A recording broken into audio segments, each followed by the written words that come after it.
Hey, Mug World Entertainment, and of course you can see there, Star Trek. Because we've a big update regarding this whole thing about David Ellison and Mike DeLuca going to fix and save Star Trek. Because they're talking about what they want to bring it back to. And it's good news from what we're hearing. They want to take it back to the likes of the Wrath of Khan and TNG's roots. Now, the headline says like the reboot is going back to Wrath of Khan and the Next Generation.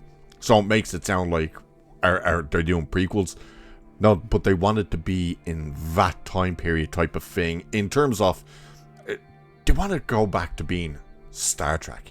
They don't want it to be this dark, gloomy, people crying in corridors BS that we've been getting pumped out by none other than Alex Kurtzman. And only the other day, I was looking up something and I remembered. God help us all. Well, not you guys, but God help me because I have to review it. Strange New Worlds Season 4 is out this month. God help me. But we are going to be taking a look at none other than this article that's going over all of this stuff.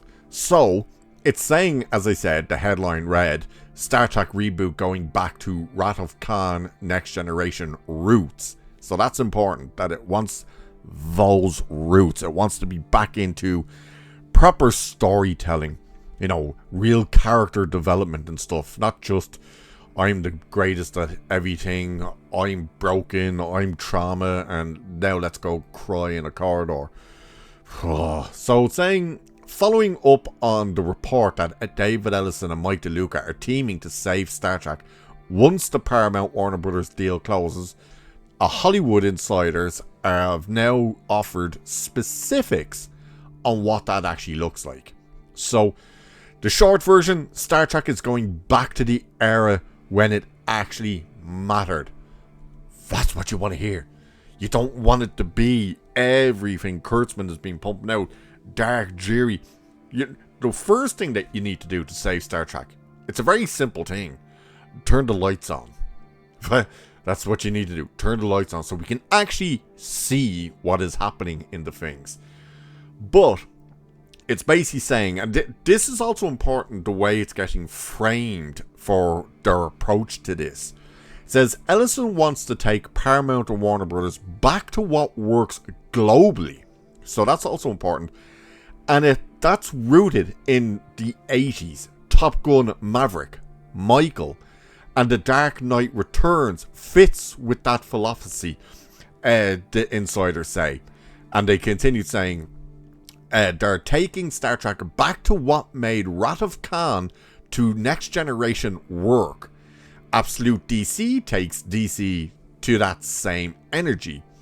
So what they're basically saying is everything that made Top Gun Maverick work, I hit that, and what makes the likes of The Dark Knight Returns, which would be like the comics and the cartoon version of it and stuff, is what they want. They are basically saying we want to strip away all the BS that has been coming and we want it to feel, look, sound and be Star Trek again.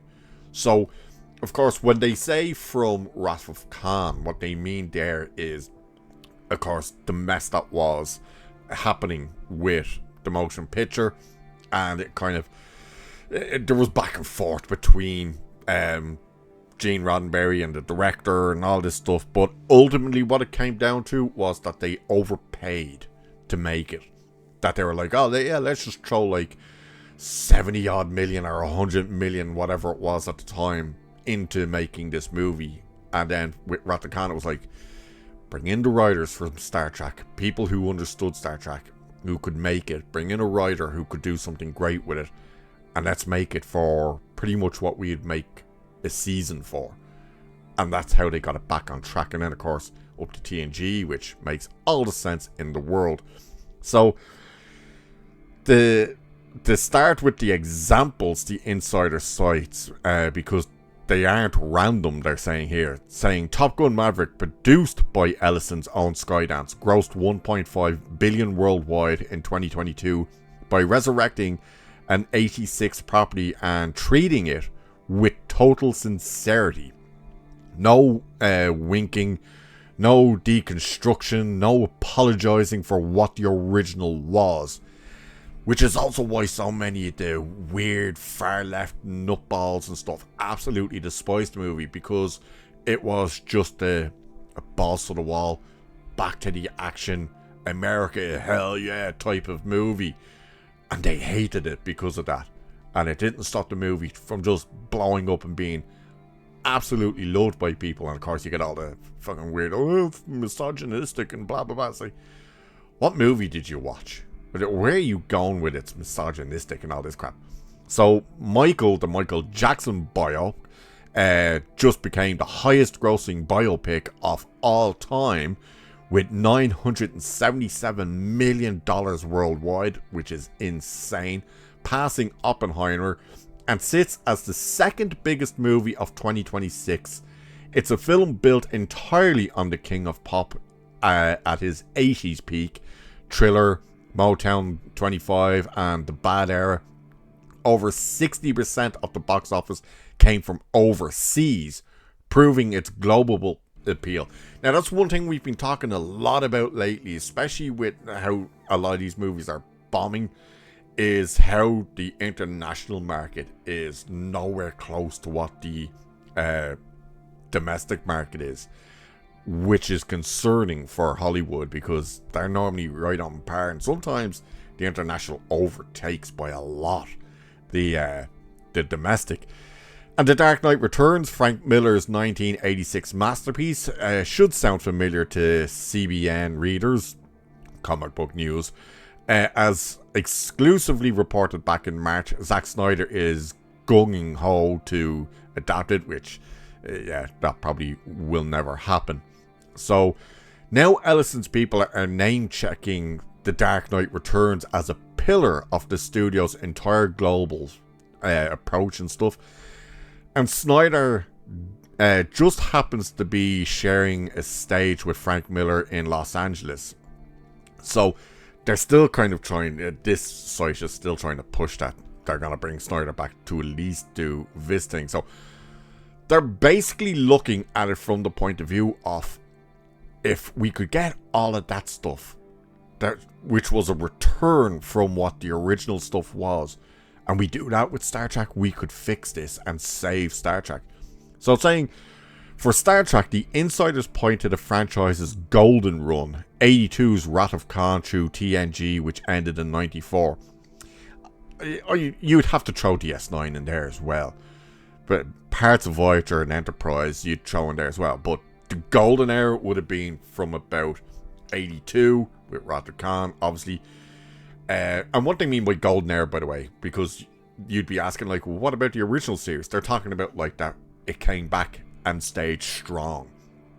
You'd have to go from 82 up to about 98, 99, whenever DS9 ended. I think it was like 98, when DS9 ended. So you'd have to put that in there. So it's saying that's the window that producer Khan, The Voyage Home, or the window that produced Khan, The Voyage Home, The Undiscovered Country, and 7 seasons of TNG, the era where Star Trek was serious science fiction built on big ideas, moral weight, and characters audiences actually loved. Kirk versus Khan, Picard versus the Borg, Spock's death meaning something, and all of this stuff. So it says the Calvin timeline proved that what not to do with Khan and stuff like that. So it's basically Ellison has come in, looked at the writing on the wall, saw what, and now Ellison's hands aren't completely clean in this, because him and Skydance were the ones who backed J.J. Abrams and the Calvin timeline. Now obviously they didn't own Paramount, they were just financiers basically on the side, but he did invest into that. So his hands aren't completely clean, but clearly they weren't expecting to see Star Trek become what it ended up becoming, and because of that, it's like, oh, we've a chance now that we're going to own Paramount, or that we own Paramount, that we can fix this. And the writing was on the wall, because as soon as he came in, what happened? Well, Kurtzman went and sat down with him, and so did Akiva Goldsman. They were pitching, oh, here's our idea for seasons 2 to 4 for Starfleet Academy, and here's our idea for Star Trek Year 1 and beyond. And David Ellison went, yeah, no thank you. By the way, when you're leaving, tell the guys out there to start tearing down your sets.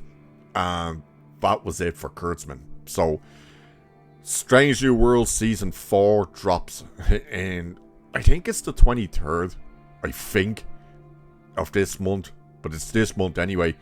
Oh.